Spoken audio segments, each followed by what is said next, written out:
Hello and welcome to study IQ. मैं दिव्यांशी श्रीवास्तव और आज मेरे साथ इस इंटरव्यू सेशन में जुड़े हैं राजस्थान सिविल सर्विसेज में रैंक 100 हासिल करने वाले कान्हा जांगीर जी। बहुत बहुत बधाई और स्वागत है आपका स्टडी आईक्यू पर। Thank you very much ma'am. Kanha ji, कैसी फीलिंग है? राजस्थान सिविल सर्विसेज को आपने पहले ही अटेम्प्ट में क्लियर किया है। मैम बहुत अच्छा फील हो रहा है। कभी सोचा नहीं था कि जैसा लोग जिस तरह से इस एग्जाम को बताते हैं कि बहुत डिफिकल्टीज फेस करनी पड़ती हैं, बट फाइनली पहले अटेम्प्ट में मैं ये कर पाया तो बहुत अच्छा फील हो रहा है मुझे। कान्हा जी, अब हमें पता है कि आपने रैंक 100 हासिल की है इतने प्रेस्टिजियस एग्जामिनेशन में। थोड़ा सा अपने एजुकेशनल क्वालिफिकेशन के बारे में हम सभी को बता दे दो। मैम मैंने ग्रेजुएशन में बीए किया है और मेरे सब्जेक्ट रहे इंग्लिश लिटरेचर, पॉलिटिकल साइंस और ज्योग्राफी।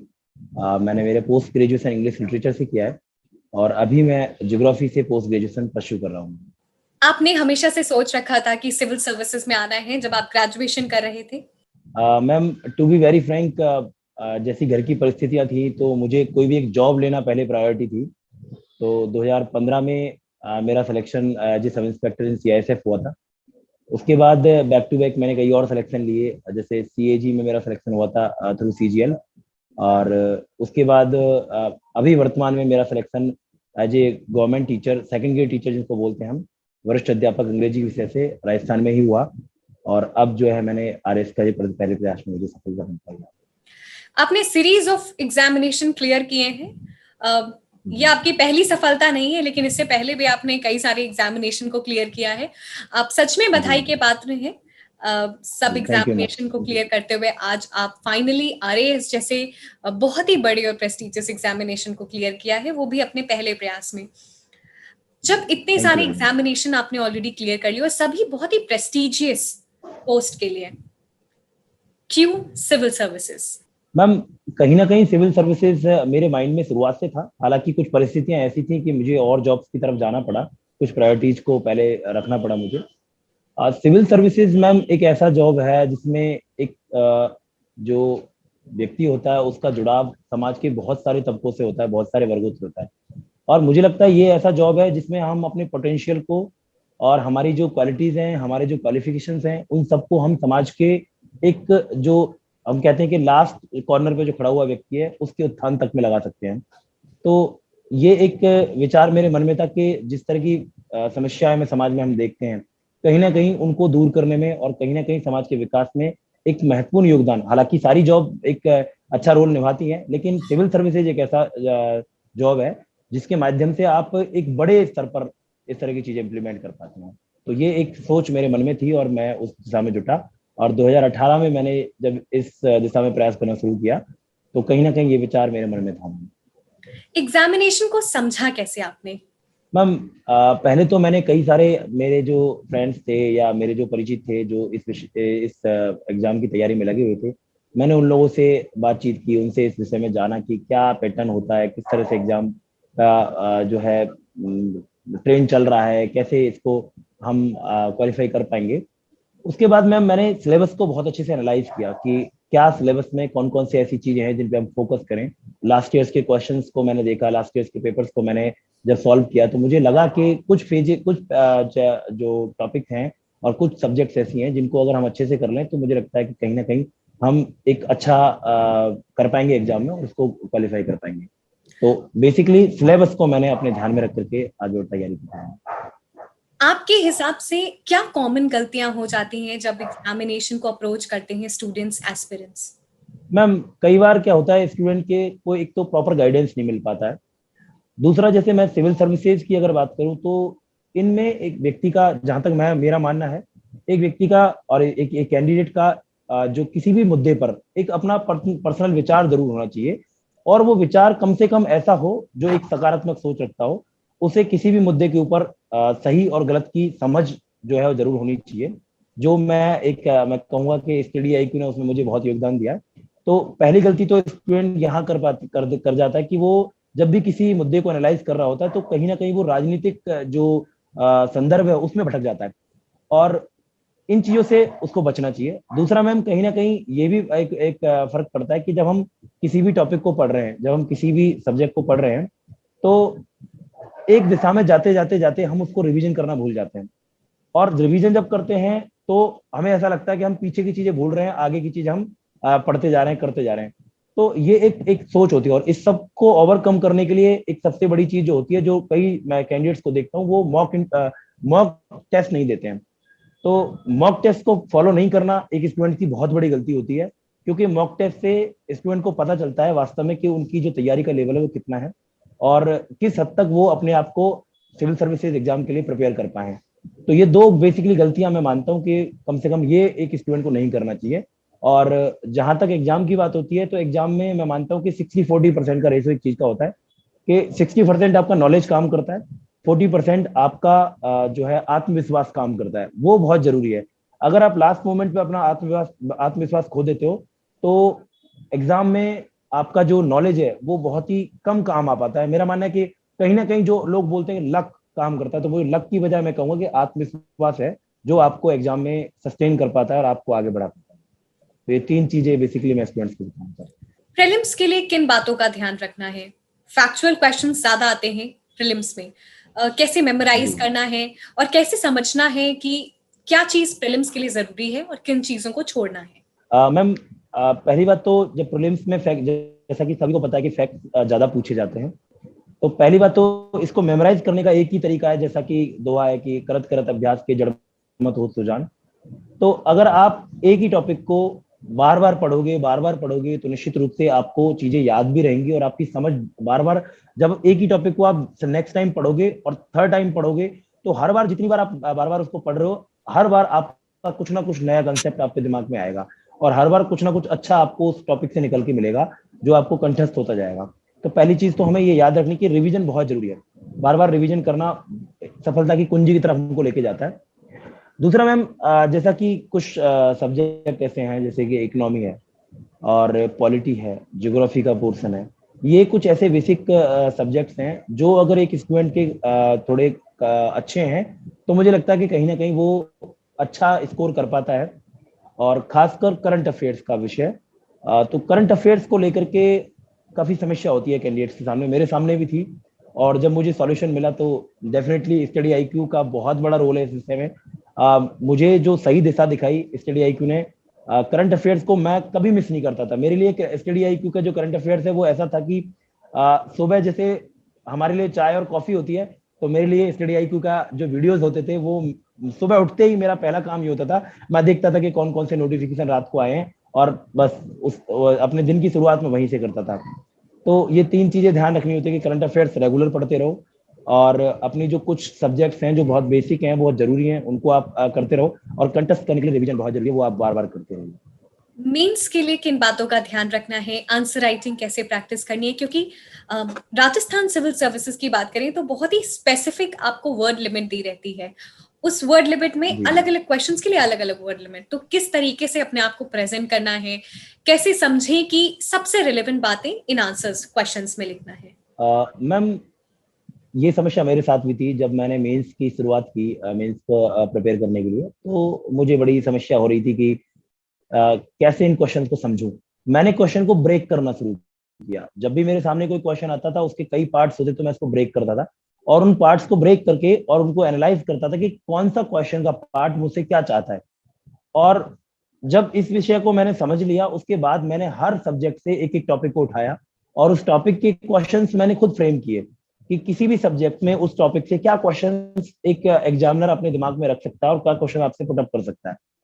और फिर उसको लेकर के मैंने खुद आंसर राइटिंग की। अब जैसा कि आपने कहा कि राजस्थान के जो आरएएस का जो एग्जाम होता है, उसमें कुछ क्वेश्चंस की वर्ड लिमिट होती है 15 वर्ड्स, कुछ की 50 वर्ड्स होती है, और कुछ की जो वर्ड लिमिट होती है 100 वर्ड्स होती है, 250 वर्ड्स की होती है।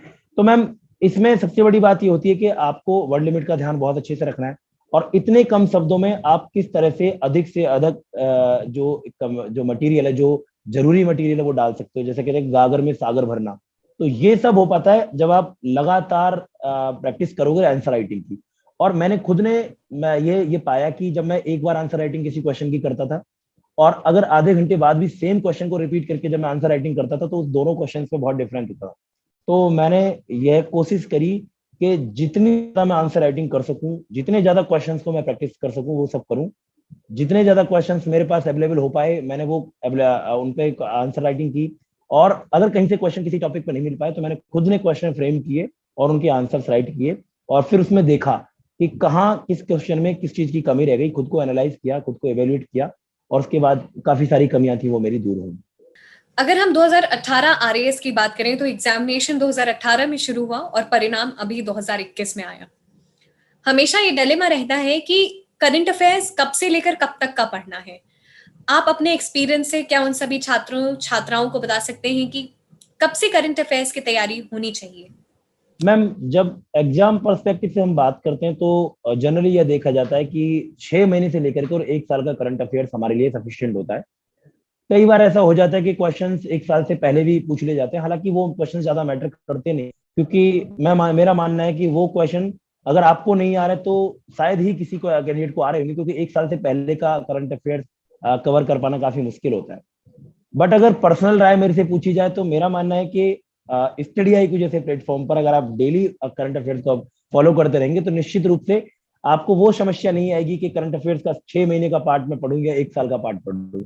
आप रेगुलर अपडेट होते रहेंगे, और वो ना केवल एग्जाम के लिए, बाकी रेगुलर लाइफ में, डेली लाइफ में भी अगर आप किसी मुद्दों पर अपनी समझ विकसित करना चाहते हैं और अपना जो क्रिस्टल क्लियर एक सोच रखना चाहते हैं, तो उसके लिए भी आप अगर रेगुलर करंट अफेयर्स को फॉलो करें तो वो एक अच्छा जो कदम होगा। तो मेरा मानना है कि रेगुलर हम करें वो ज्यादा अच्छा है, बाकी 1 साल का जो करंट अफेयर्स है वो आई थिंक सफिशियंट होता है। राजस्थान की जो करंट अफेयर्स होती है, राजस्थान के न्यूज, राजस्थान गवर्नमेंट की स्कीम्स, पॉलिसीज, इनको एग्जामिनेशन पर्सपेक्टिव से कैसे करा था आपने, और जो भी एस्पिरेंट्स हैं वो कैसे कर सकते हैं? मैम, बहुत सारी स्कीम्स को पढ़ पाना काफी मुश्किल होता है, उनके जो पॉइंट्स होते हैं उनको याद रख पाना काफी मुश्किल होता है। मैंने इसका एक सॉल्यूशन ये निकाला कि मैंने स्कीम्स को डिवाइड किया। कौन सी स्कीम महिलाओं के लिए बनी हुई है, कौन सी स्कीम बच्चों की डेवलपमेंट के लिए बनी हुई है, कौन सी स्कीम वृद्धों के डेवलपमेंट के लिए बनी हुई है। इस तरह से मैंने कई सारे सेगमेंट्स बनाए, और उन सेगमेंट्स में अलग अलग जो पार्ट में उनको स्कीम्स को रखा। जैसे स्वास्थ्य के लिए क्या क्या स्कीम बनी हुई है, या सैनिटेशन के लिए क्या क्या स्कीम बनी हुई है, ऐसे मैंने डिवाइड किया कई सारे उसमें सेक्शंस में, और फिर उनको पॉइंट वाइज रखता गया मैं। और हर एक जो स्कीम था उसके जो जो जो मेन पॉइंट्स थे उनको मैंने लिखा, उनको याद किया।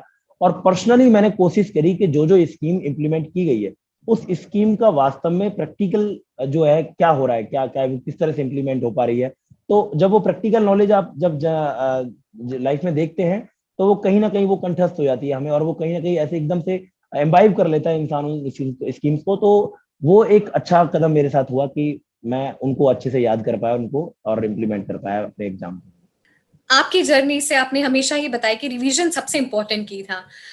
मैं फिर से इस जी बात को हाईलाइट करी हूँ कि एग्जामिनेशन काफी लंबे चलते हैं, प्रीलिम्स होता है, मेंस होता है, फिर इंटरव्यू।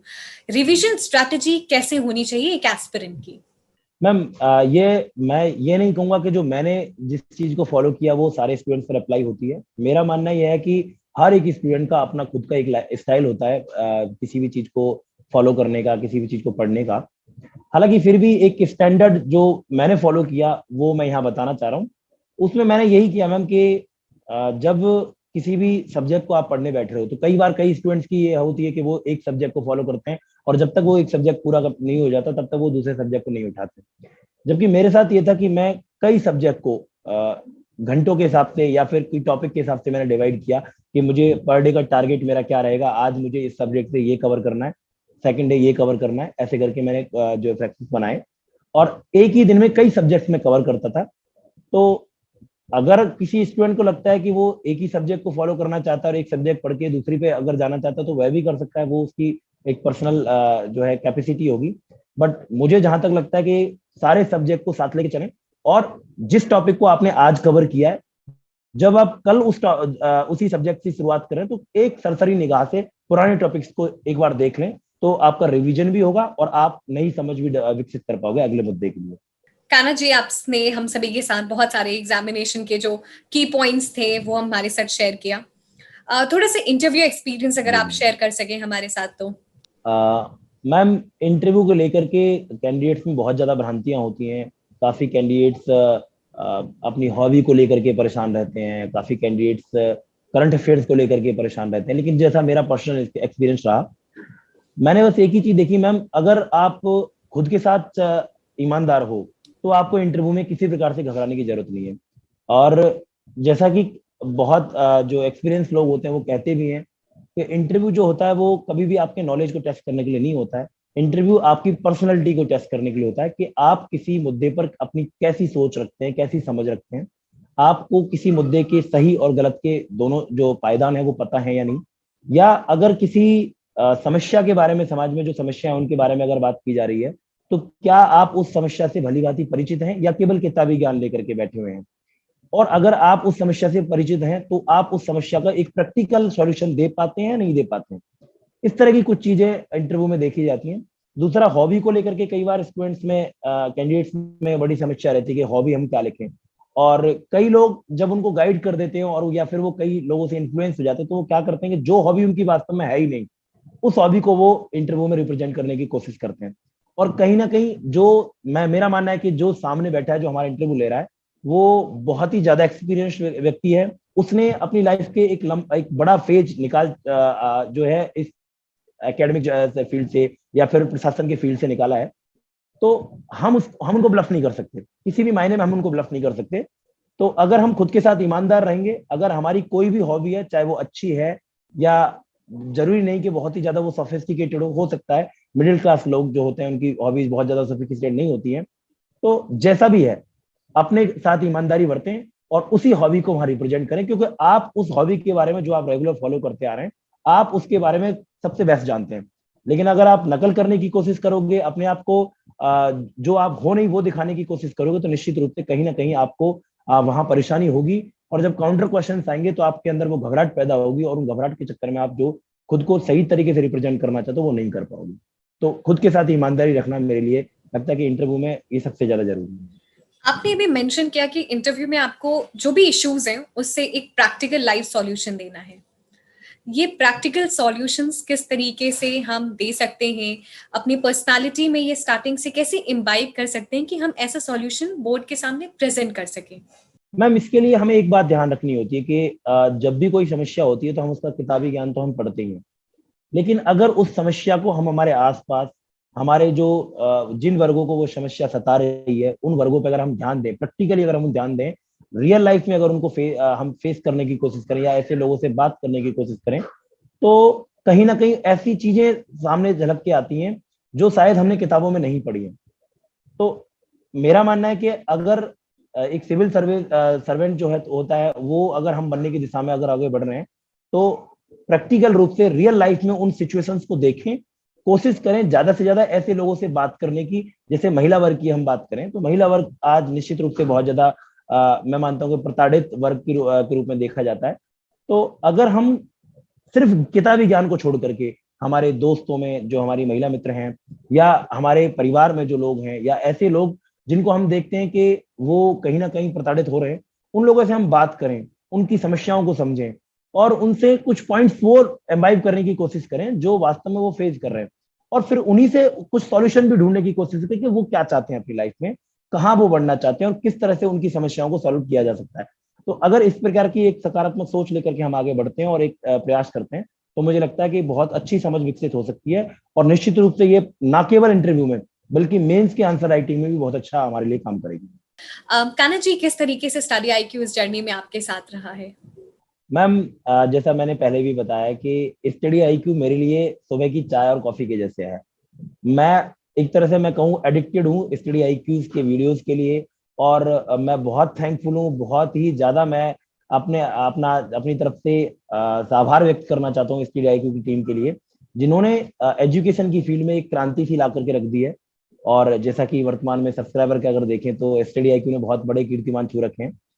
तो स्टडी आईक्यू ने मैम, जब मैंने 2018 में अपनी जर्नी शुरुआत करी थी सिविल सर्विसेज के प्रिपरेशन के लिए, उस दौरान से मैं खूब बहुत परेशान था कि करंट अफेयर्स जब हम किताबों से पढ़ते हैं या किसी भी वेबसाइट से पढ़ते हैं तो वो समझ विकसित नहीं हो पाती है, वो राय विकसित नहीं हो पाती है कि क्या सही है क्या गलत है, क्योंकि कहीं ना कहीं जो पॉइंट्स होते हैं वो पॉलिटिकली मोटिवेटेड होते हैं और एक अनवायस्ड जो विचार है वो सामने नहीं आ पाता है। तब मेरे कई फ्रेंड्स ने मुझे सजेस्ट किया कि आप कुछ ये वीडियोस देखिए। तो जब मैंने वो देखना शुरू किया तो उस समय से लेकर के आज तक मेरा कोई भी दिन ऐसा नहीं जाता है, मेरे लिए कोई छुट्टी का दिन नहीं होता कि मैं स्टडी IQ का वीडियो छोड़ूं। स्टडी IQ से मुझे हर एक छोटे से छोटे मुद्दे की समझ विकसित हो पाती है, और कोई भी मुद्दा हो जिस विषय जो रिसेंटली न्यूज में आया हुआ है, चाहे वो छोटा मुद्दा हो चाहे वो बड़ा मुद्दा हो, हर मुद्दे को लेकर के, चाहे वो वर्ल्ड अफेयर्स का कोई मुद्दा हो, चाहे वो नेशनल न्यूज का कोई मुद्दा हो, चाहे वो स्टेट रिलेटेड कोई मुद्दा हो, स्टडी IQ ने हमेशा से, मुझे लगता है कि जब भी कोई चीज खबर में आती है 15 से 20 मिनट के अंदर या आधे घंटे के अंदर जो है स्टडी IQ उसके ऊपर पूरा विचार ला करके रख देती है। तो स्टडी IQ ने कहीं ना कहीं मेरे इंटरव्यू में, मेरे मेंस में और मेरी डेली लाइफ में जो मेरी पर्सनालिटी डेवलपमेंट हुई है उसमें बहुत बड़ा रोल निभाया है, और मैं बहुत बहुत थैंकफुल हूँ स्टडी IQ टीम के लिए और अपना तहे दिल से आभार व्यक्त करता हूँ। हमें भी बहुत खुशी है, पूरी स्टडी IQ की टीम, आप बहुत ही गर्व है आपके इस अचीवमेंट पे, और हम यही कामना करते हैं कि आप खुश रहें और आपके आने वाले भविष्य के लिए शुभकामनाएं। धन्यवाद। Thank you ma'am, thank you very much ma'am, thank you to all the study IQ team.